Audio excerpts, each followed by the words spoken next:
Welcome to the Theology in Motion podcast. Join us for conversations about the theology of worship, its practice, culture, and design. The Theology in Motion podcast is by the Center for Worship Leadership, Christ College, Concordia University, Irvine, in California.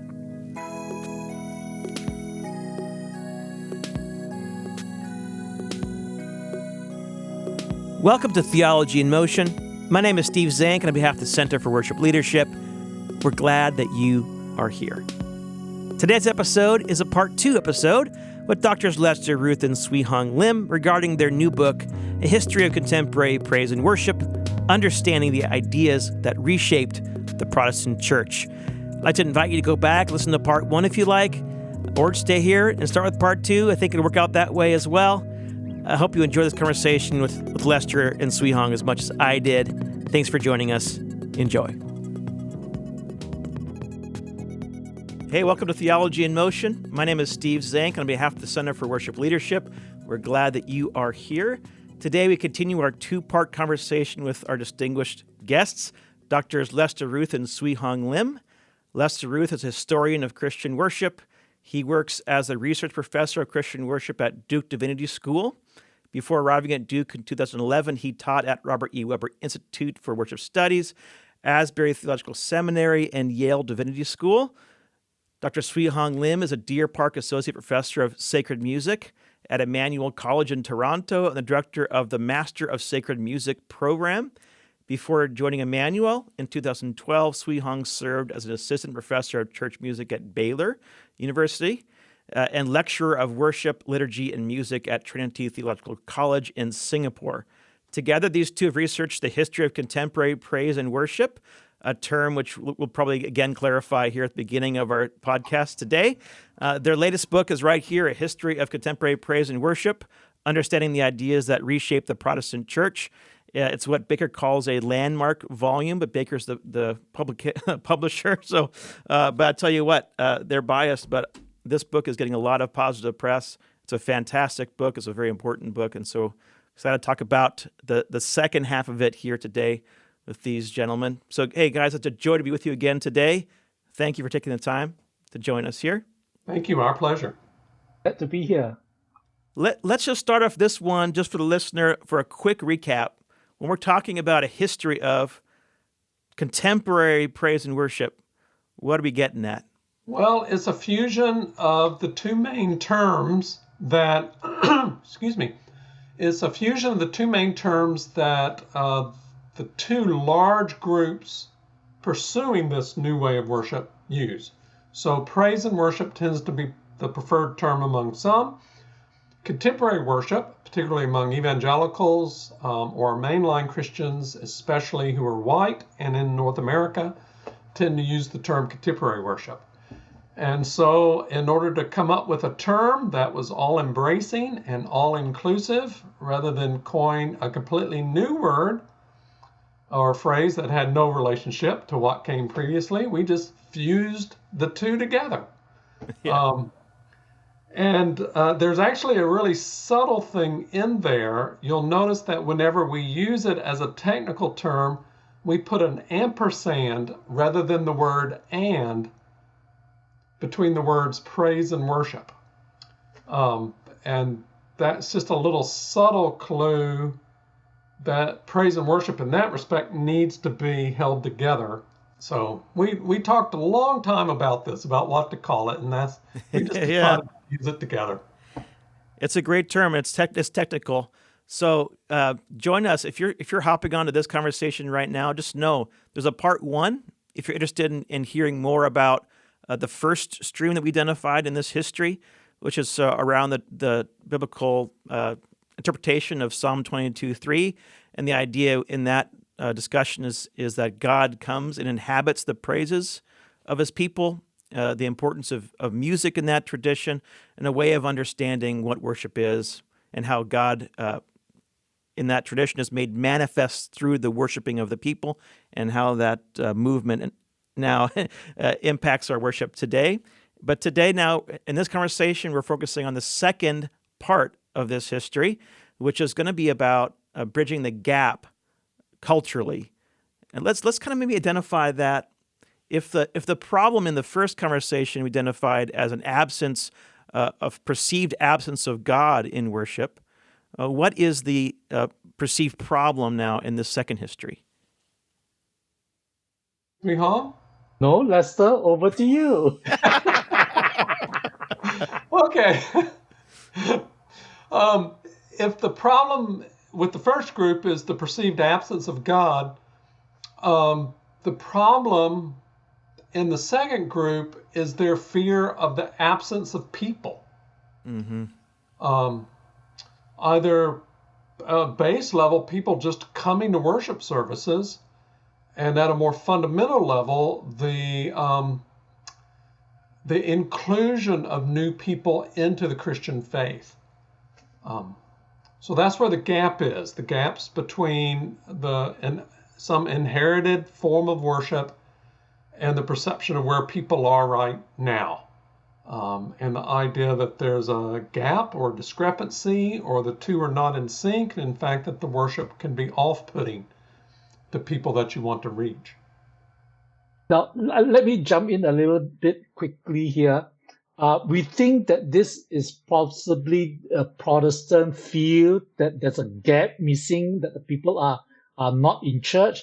But I think if we look back into church history, I love church history, Vatican II tried to address that particular issue as well. They are very concerned about the active participation and the presence of the people in worship. And so that it is not just sitting there, but really actively engaged. And this goes back to the liturgical movement of the 18th, 19th century. So it is not just a Protestant problem, but you can find that documented in the Roman Catholic tradition as well. So just to throw in a little bit. Yeah, so we talk about the history of this movement, and there's a way in which it's a very, very, very, very long history, back to the beginnings of the church, of how we communicate this gospel to people, and maybe more or less successfully throughout the history, corrective movements throughout. So when we talk about the modern way this is lived out now in your book, where do you start? Where was the gap being felt in our more recent history? Well, let me go back and pick up on something you just said, Steve, in terms of this being a very long history. The concern for reaching people is not a new Christian concern of the last 50 to 60 years. I mean, Matthew through Revelation is a concern within those 27 books, because Christianity is a missionary movement, and I mean that in the best sense of the word, in terms of having a mission from God, a mission of God. So the concern about people has always been there. Where we think this particular story arises, it's an outflow of the Enlightenment philosophical developments of the 18th century and some shifting cultural backdrops, particularly capitalism and the rise of democracy, where you don't necessarily perceive that authority is inherited, authority is granted from the people. So both capitalism and democracy are populist sort of sensibilities. They're both pragmatic sort of sensibilities. You don't win elections by getting the least number of votes. You win elections by getting the most number of votes. Yeah. And so figuring out how to be an appealing candidate, at least here in the United States, is this mainstream sort of cultural thinking politically, for the better part of almost 250 years now. And then capitalism, your business doesn't get profitable by being off-putting to people. Your business gets profitable by being appealing to people, and them desiring whatever your business produces or can do. And so even though it sounds crass when you start talking about taking those cultural sensibilities over to the church, I really think there's some, it's a porous line. It's kind of a cultural perspective, headwaters in the Enlightenment, some particular cultural expressions, and then bit by bit through the 19th, and then especially into the 20th century, just really chomping on to certain aspects of the church and becoming the main way that some people in the church and some leaders think about organizing church life. Yeah, great. So then as we have this Enlightenment and the rise of democracy in America, the use of these standards of finding a way to get more people involved or to reach more people, and like Swee was talking about, the idea of active participation, how do we get them involved in this process of church? Was there a point in which it wasn't just new techniques, but almost a felt crisis moment? Or did it start off as a crisis, or to start off as an attempt to use these new techniques? In the history, there's a recurring element of anxiety, angst. And usually the ones who are the groundbreakers, pushing for new innovations, or the ones who are feeling the angst the most and are most fearful that what we have been doing in worship or in church life is growing out of sync with people and therefore will increasingly be less and less effective. That anxiety is a recurring element in this history. There's some clear examples in the 19th century. My favorite one is Catherine Booth, one of the co-founders of the Salvation Army. And if you look at the Salvation Army, which most people just think of as kind of a charitable relief organization, but actually operates as a church. Yeah. When I was in seminary, my field placement for 2 years was in the Salvation Army Corps, believe it or not. So I got used to all their Sunday schools and their worship services. I played in the brass band. But anyway, their approach was to appropriate Victorian era military images, symbols, and ritual, and to use those to reshape what church life looks like. So that's where all the uniforms came from and the distinctive terms and that sort of thing. There are examples of this in the early 20th century. There are examples of this in the mid-20th century. In the book, we really highlight Youth for Christ, this parachurch youth organization doing some really kind of radical adaptation in order to meet youth. And again, it's all anxiety driven, because this saying that the future resides with youth, and if you've lost your youth, you've lost your future, is a really dominant idea starting in the mid-20th century in the United States. And so you get, especially evangelicals, concerned about, we've got to find ways to connect with these youth in order to preserve the faith, preserve the church. And it just, 1980s, 1990s, it was baby boomers, different versions of it. I'm gonna go way out on a limb. And Swee, please jump in before I just completely jump off this limb. I even think feminist revision of liturgy in the last 40 years is a take on the same sort of approach. The inherited way of worship's out of sync. We have a group of people who no longer feel at home, can't connect, can't hear the truth from the inherited way. Let's reshape the language. Let's reshape the symbols. Let's reshape the ritual, and that group of people will be able to connect with it again. Right, and also the whole idea of reshaping the platform in which the gospel is being delivered. So I think if you go back to the 1950s and 1960s, we know the advent of radio, the advent of television. That was when they capitalized that as the media platform in which to really proclaim the gospel.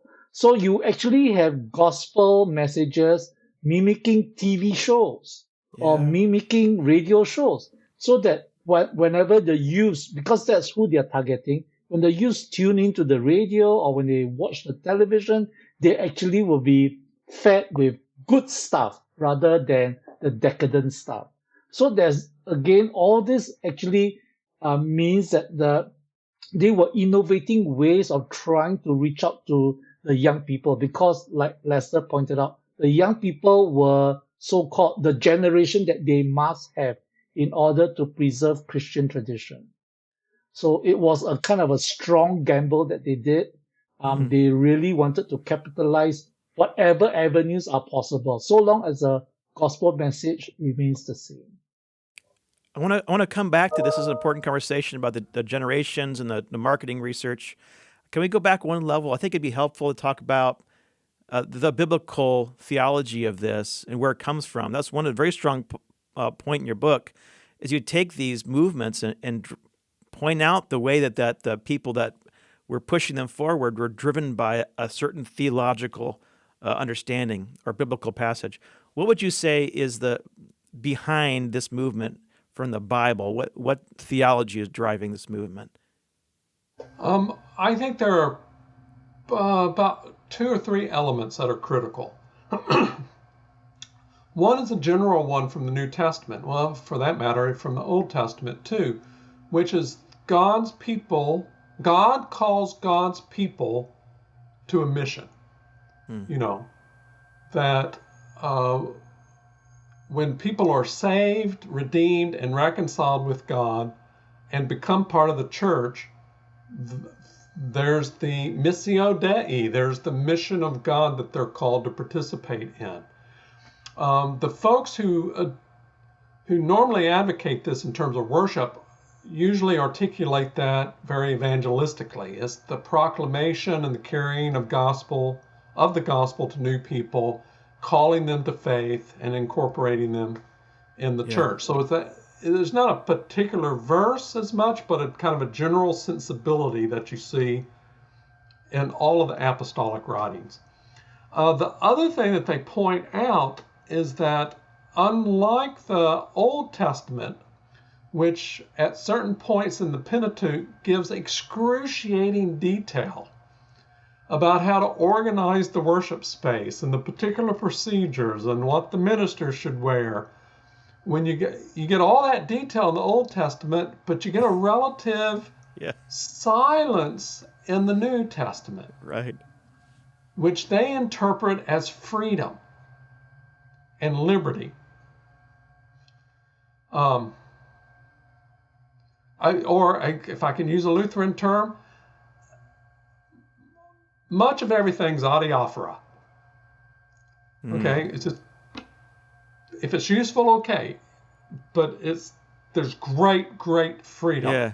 Yeah. We might say much of the way we organize our worship is around humanly devised institutions for good order.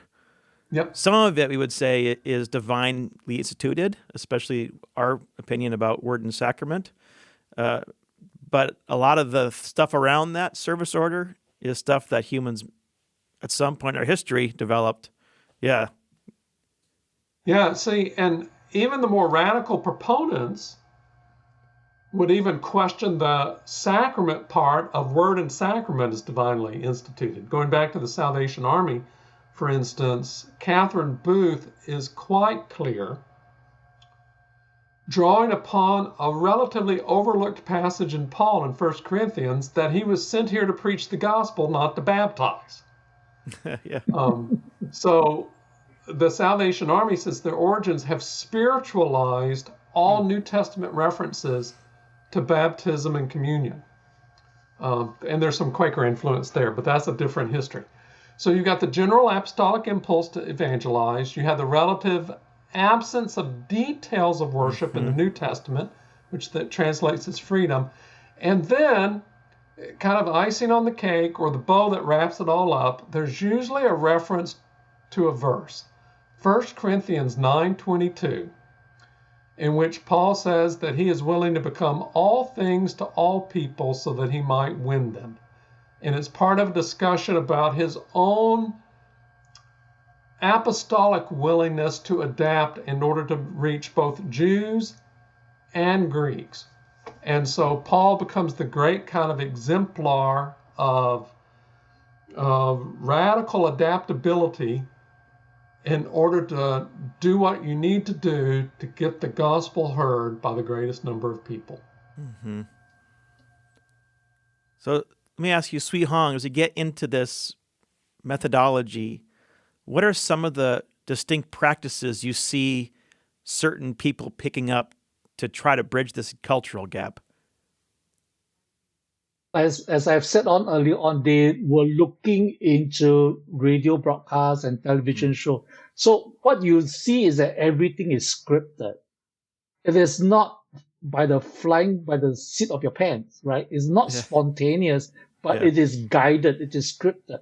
And this gave rise to a whole new world of things like, well, if you want music, then you need to script it. You need to arrange it. So you find that in this particular trajectory, you will have people like Ralph Carmichael and all other composers that will actually create musicals. Everything is scripted so that the point of the context is that the gospel is preached. So you have orchestration that you've never seen before.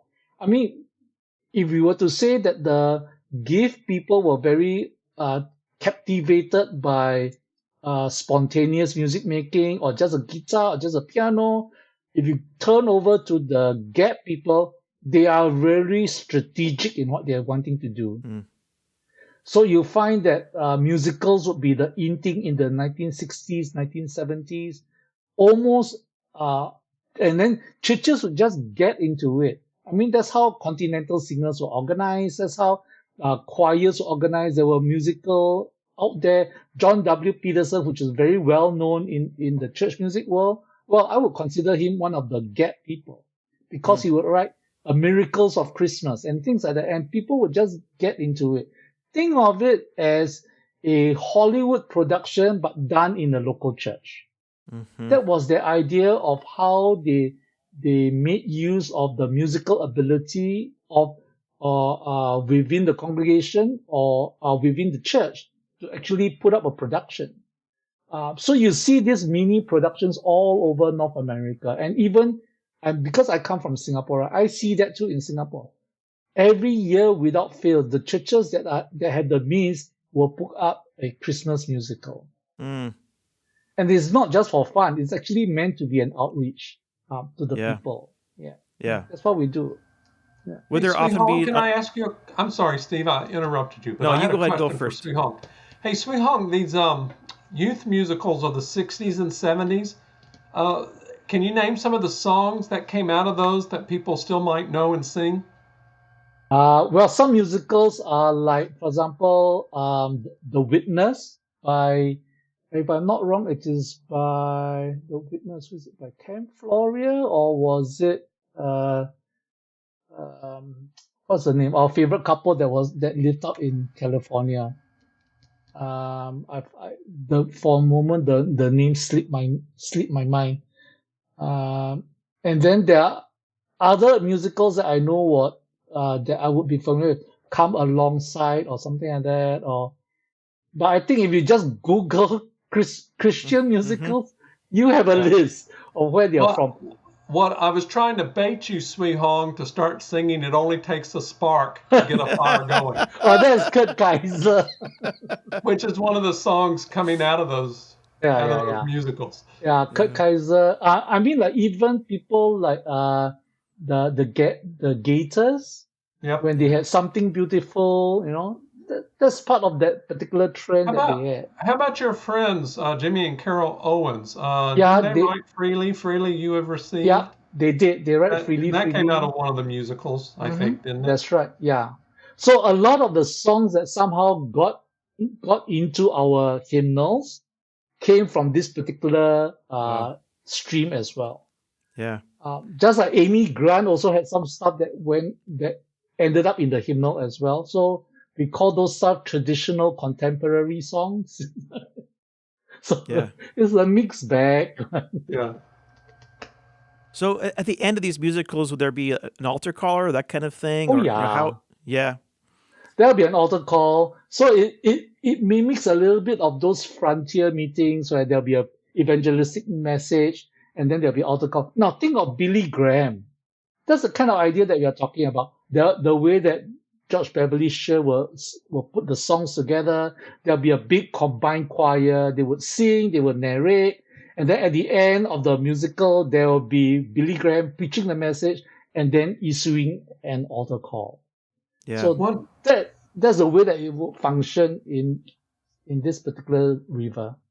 Swee Hong, I'm glad you brought up Billy Graham because he's not often associated with this liturgical phenomenon. But one of the interesting things I learned when we were researching this is I didn't realize Billy Graham's undergraduate degree at Wheaton was in anthropology.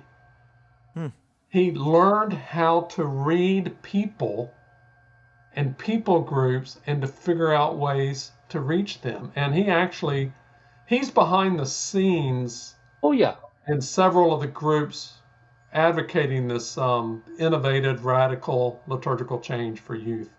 You see, if Billy Graham was alone by himself, he wouldn't be as successful. But he had George Beverly Shea, that big baritone voice.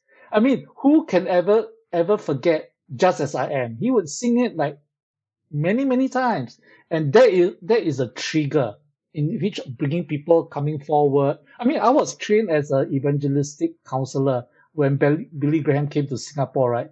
We were always told, okay, you listen for that voice. The moment he starts that particular song, then you need to be ready to go forward and usher people to the front. So yeah, there's this partnership, music and the preaching of the word, that comes together in this particular stream. Steve, we're just kind of taking over this conversation. I hope you don't mind, but everything that Swee Hong says triggers something to me. I don't mind. If the listeners will go back and listen to our prior podcast, Swee Hong's just mentioned a couple of things that both connect to the people developing praise and worship, who are mainly Pentecostals, but is also simultaneously different. So, for instance, everyone in this history is concerned with flow, the good flow to the service, but the praise and worship people want to use flow in order to help the discernment of God's presence. People in the contemporary worship world, the gap thinking people, want to avoid, they want good flow because bad flow is boring. Yeah, right.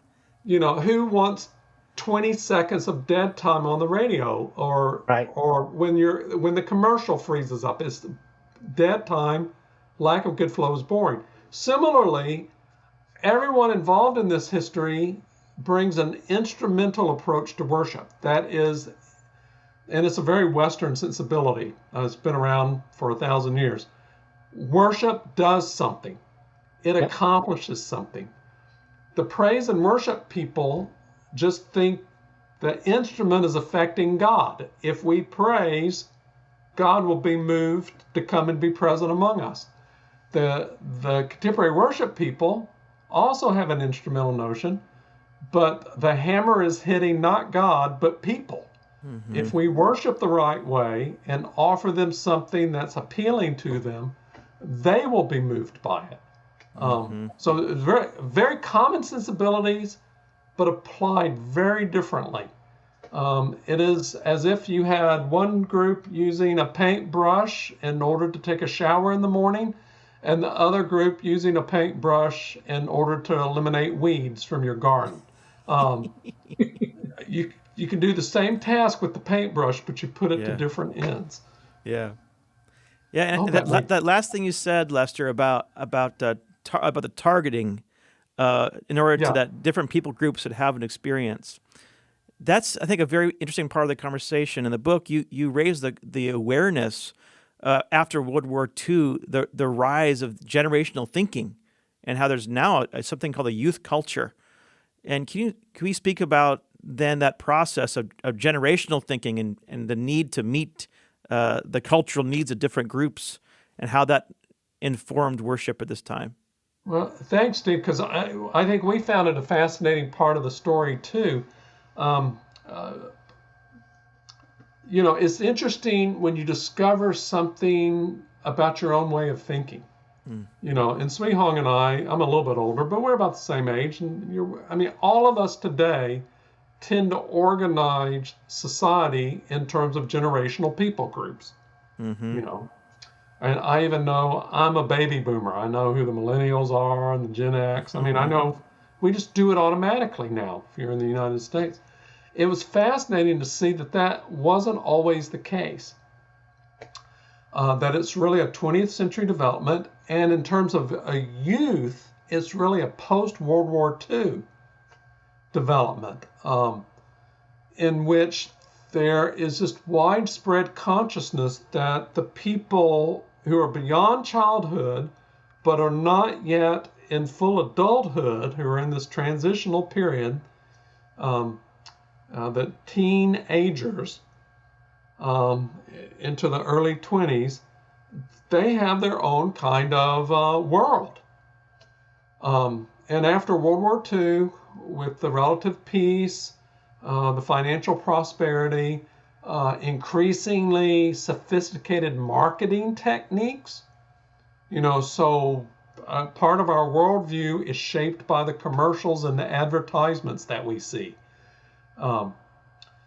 And you start seeing, things targeted and marketed for particular age groups, music in particular, but I was rereading the section of the book. I'm going to forget the numbers. I think youth were spending $75 million on records and $25 million on deodorant, in the late 50s, early 60s, but that's all targeted marketing. Yeah. And so there's a sense that somebody between the ages of 13 and 22-ish, you need a specialized church ministry, and you need specialized worship services, and you need specialized worship music for them. And that if you will do it, it's almost like the Field of Dreams movie. If you will design it and build it, they will come. Yeah. Is there a sense that as our awareness of generational differences, increases? Because, World War II created a certain cultural experience, but that now you have television creating a different cultural experience. You have internet creating a different cultural experience. You have social media creating a different cultural experience. It's almost as if in today's world, the stratification of generational cultural differences it would require 5 different services that target 5 different groups at the least. And that's probably just a simplistic way of viewing culture, especially in our day and age. Here in California, we have so many different cultures beyond just age group differences. Does this way of thinking lead? Was there a correction at some point? Did they realize this way of thinking was going to result in so many different services? How did that function as it moved forward into our reality? How do we deal with that? Well, in some churches, they actually design 4 or 5 or 6 different services. One congregation we review fairly extensively in the book, a Lutheran congregation in Glendale, Arizona, Community Church of Joy. They had what I call a cinematic approach. Just like you go to a modern movie theater that has 6 screens, you don't expect the same movie to be appearing on all 6 screens. You expect at least 5 different movies, and perhaps the most popular one on 2 screens on alternating times. So Community Church of Joy and other congregations did the same sort of thing. There's pushback in terms of how small do you keep slicing that pie in terms to come up with a definable age group. So I think it's probably still pretty commonplace in medium to even large churches to have a service that's geared for the adults, to have a service that's geared for the children, and perhaps to have a third service geared for the youth. Swee Hong and I visited a church once in Toronto. I think we were together. Yep. I forget the name of the church, but Richmond yes, Hill. you know exactly which church I was talking about. So is this, well, they do have a youth service there, but their other division of services are by different dialects of Chinese. Amazing. So there's in there Cantonese, a Mandarin, a youth service, and an English service, right? Yep. But everybody in the church is ethnic Chinese, though, right? Yes. And this is because of the generational gap. So, for example, the first generation that moved to North America, they would hold strongly to the Cantonese, because they come from Hong Kong. And then they want to do an outreach to mainland Chinese. And they would have to use Mandarin because mainland Chinese don't speak Cantonese. So they would then have a separate Mandarin service for the mainland Chinese. Then their kids, generation 2.0, will all be schooled in Canada. They all speak English. So they would want to have a youth service, but purely in English.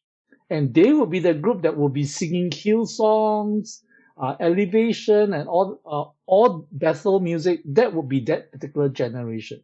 So when you go to this church, you will hear 3 different types of repertoire in the church. But they're all, as Lester said, they're all ethnic Chinese.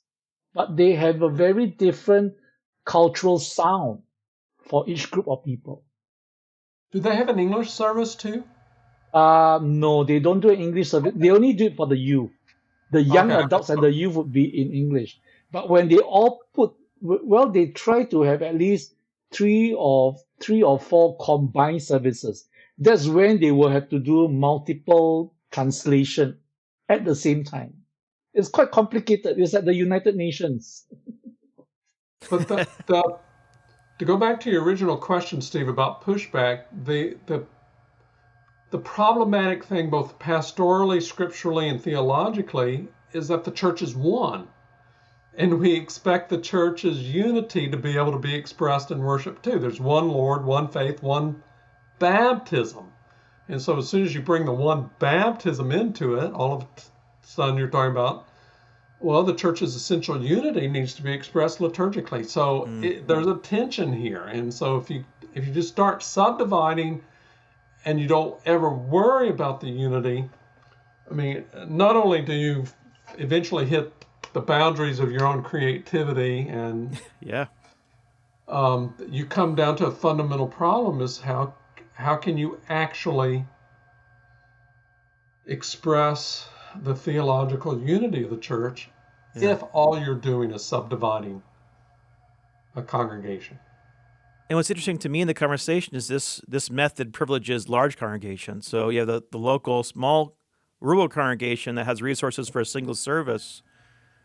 It seems like there's a way in which some of these movements left them behind because besides, like, for example, in the late 60s, there was some development of traditional style resources that maybe a small church would use because it's less creative, more just using what they have here, that were very experimental. And even in the Lutheran Church Missouri Synod, which I'm a part of, very experimental liturgy is written. But then after that, they seem to disappear in mainline, at least in my experience. I don't know. Can we talk about the late 60s maybe and talk about that explosion of experimentation? Oh, sure. Do you want me to do this, Swee Hong, or do you want to? Yeah, go ahead. Okay, thanks. Those who know the term contemporary worship and think of this phenomenon in terms of contemporary worship need to realize that there have been 2 big waves of it. And the first one came about in the late 60s, early 70s. One of the more fascinating things you can do is to use an underutilized Google function called Ngram. So that's N as in Nancy, Gram. It's a Google tool, and you can type in words or phrases and set the time parameters and see the frequency of publication of those words and phrases. And if you do that for contemporary worship, you can just see a major increase in the frequency of that term in publications in the late 60s and 70s. And what you're looking at is a surge of resources, descriptions of, advocacy of this experimentation in order to make connection with, their term at the time would have been modern man. Mm-hmm. And by that they mean modern humanity. People who are familiar with TV, people who have a global consciousness, people who expect visualization of truth, not just verbal articulation of it. Persons overwhelmed by entertainment, ritual forms, and persons deeply chafed by the anxieties of a nuclear-driven Cold War and racial and economic conflict of the time, not to mention the Vietnam War, which was deeply disruptive. So you get in the late 60s into the 70s this surge of materials. Experimental worship's a term they use sometimes, but contemporary worship is the main term that's used at the time. And then by the mid 70s, late 70s, early 80s, the aspects of that have staying power have kind of it's like yeast. They have seeped through the whole church, whether the service is contemporary or not. And so you kind of have a backing off of direct, widespread advocacy of contemporary worship. Yeah. But there are certain things that stuck with us from that first period. The widespread use of lay readers, lay prayers, lay liturgist. So it's not just the pastor and the church staff leading the service, but we're bringing lay people up. That was one of the things. The updated English language, which we mentioned. I'm still surprised there's no dissertation on this. It took less than a generation to completely overhaul the type of English-speaking Protestants were using in worship. Something that had taken 300 years to develop, got over 300 years, got overturned in less than 20. Yeah. I have two follow-up questions about this, and after that, I want to ask Swee about some of the instrumentation of this movement. But the first question is, do you guys know of any traditional style, hymnal-based resources that offer different services for different generations? Or did that movement of official hymnal resources never enter into the division of services by generation? I think the mainline denominations tickle that itch without ever, and they develop those resources without ever putting them into their official denominational book. Well, the closest that I can think of is the publication by Word that attempts to have within its hymnal. Of course, it's not a denomination, but this publishing company puts in both contemporary worship music as well as hymns and creates introductions or medley linkage. So that is the only publication that I'm aware of back in the 1970s and 1980s. It's interesting.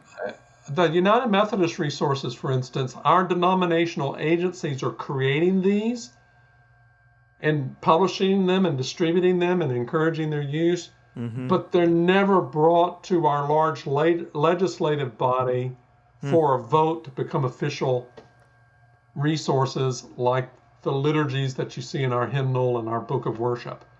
Lutherans are going to do the same thing, both ELCA and Missouri Synod. Presbyterians, I'm sure, are doing the same thing. Baptists just do this anyway because they're congregational. And then the independent publishers will be doing the same thing.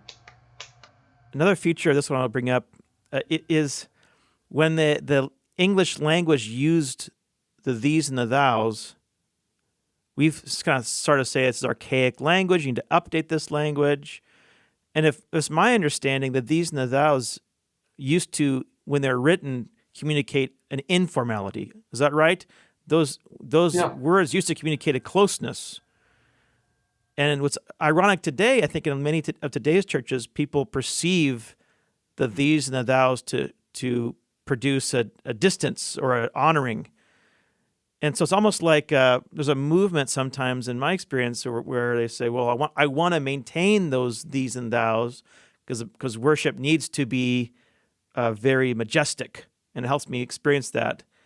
But is that a missed contemporization? In other words, it's like if you really want to translate it from the way it used to be, you would need to use informal language. I'm not a historical linguist, but I do think that these and thous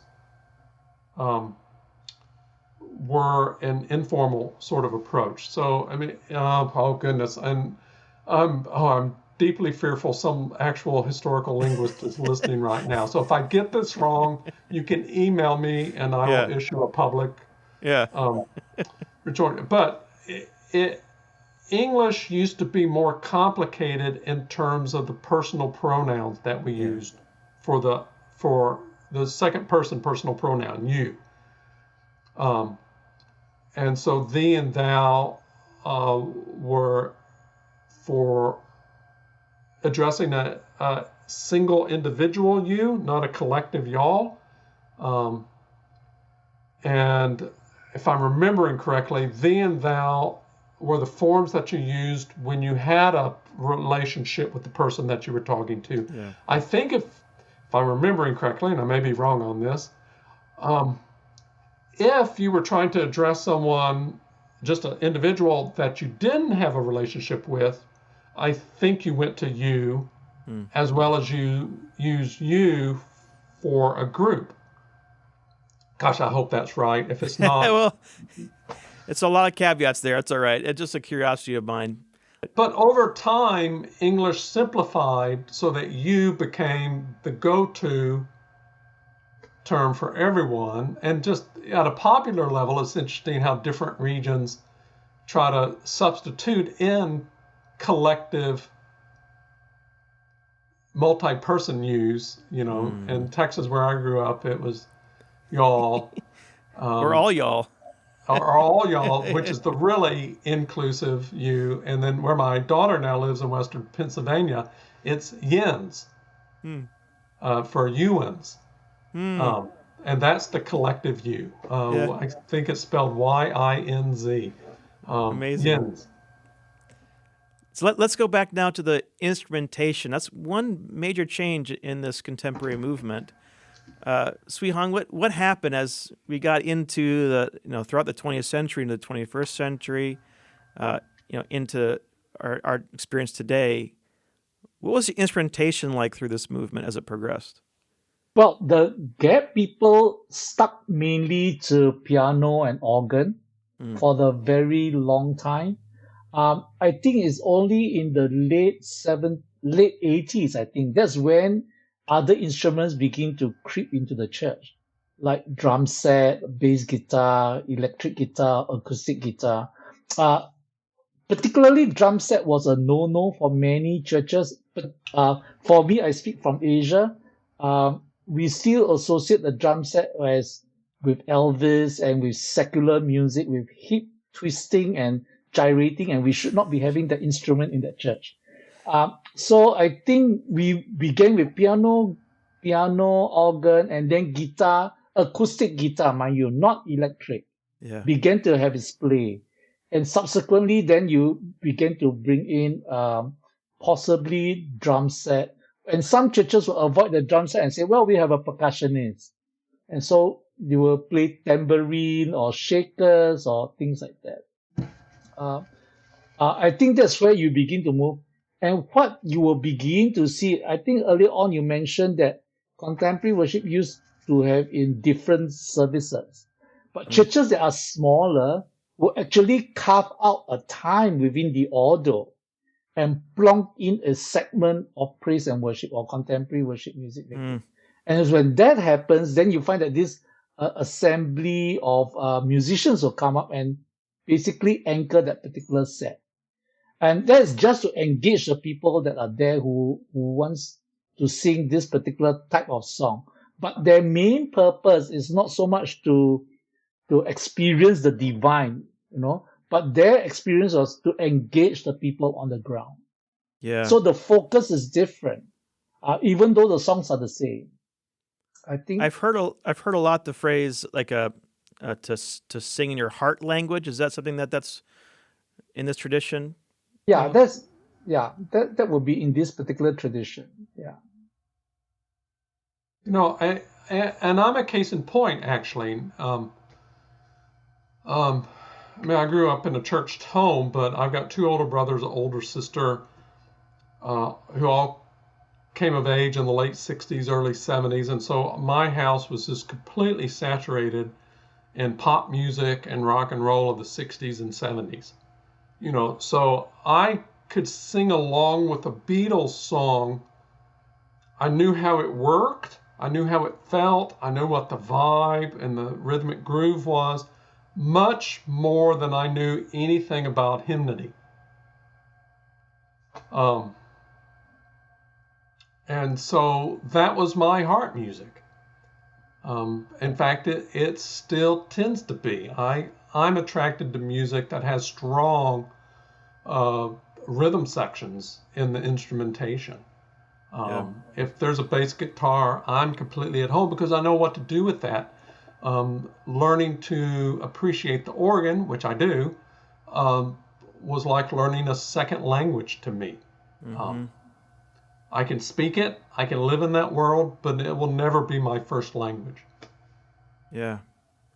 I think that's the interesting rub of this experience of contemporization. Like we said, if you just allow every generational group or cultural group to have its own expressions, you start to divide the church in a way that maybe it wasn't meant to be divided.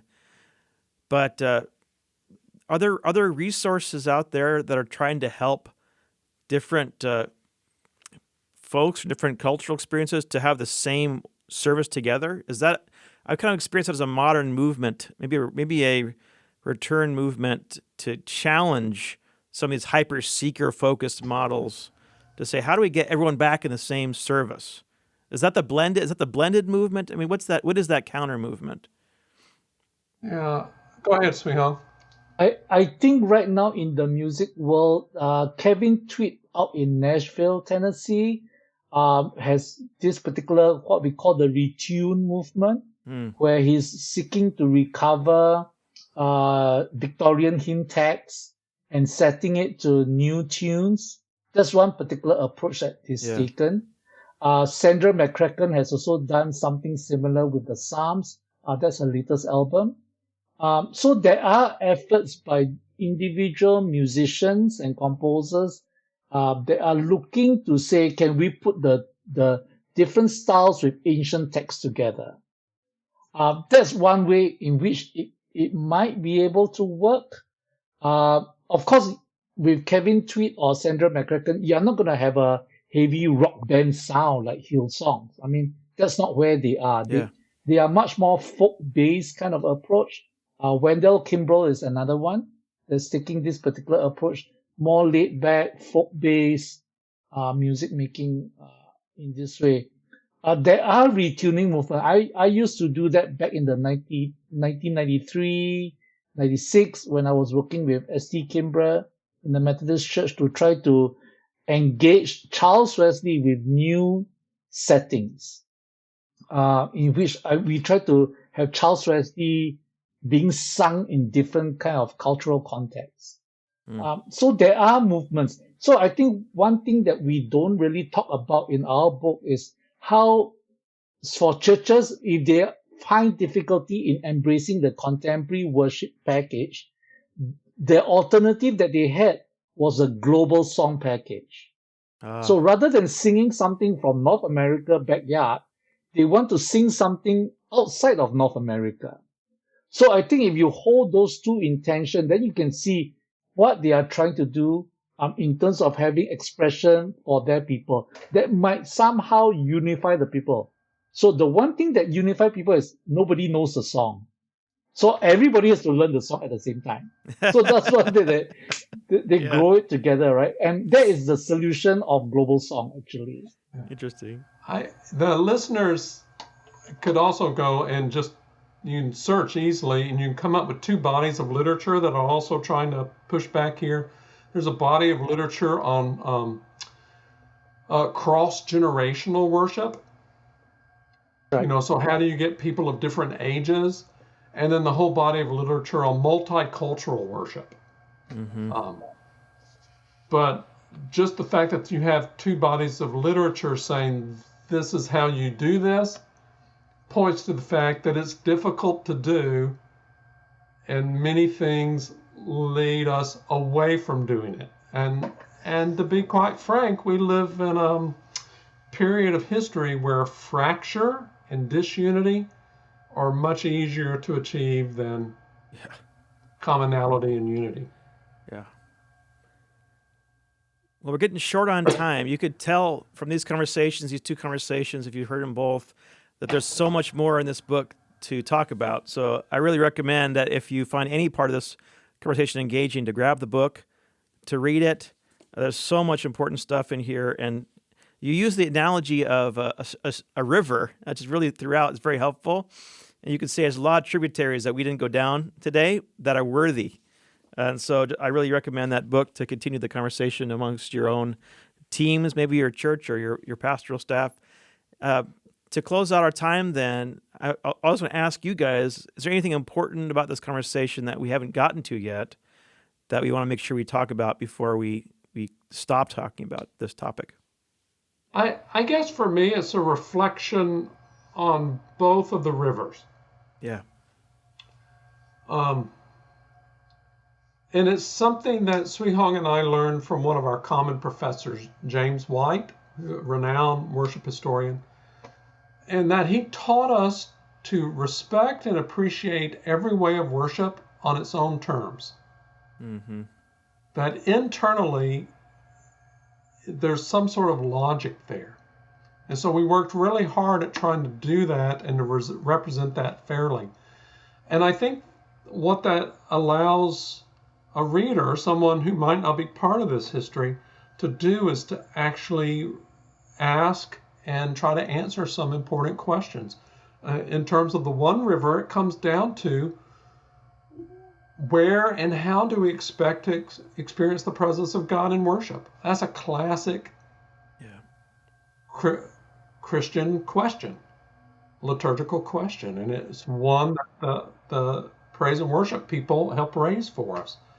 The contemporary worship gap people help raise the question of, how do we meld our call to worship with the other aspects of the mission that God has given us, to be a presence and witness in the world.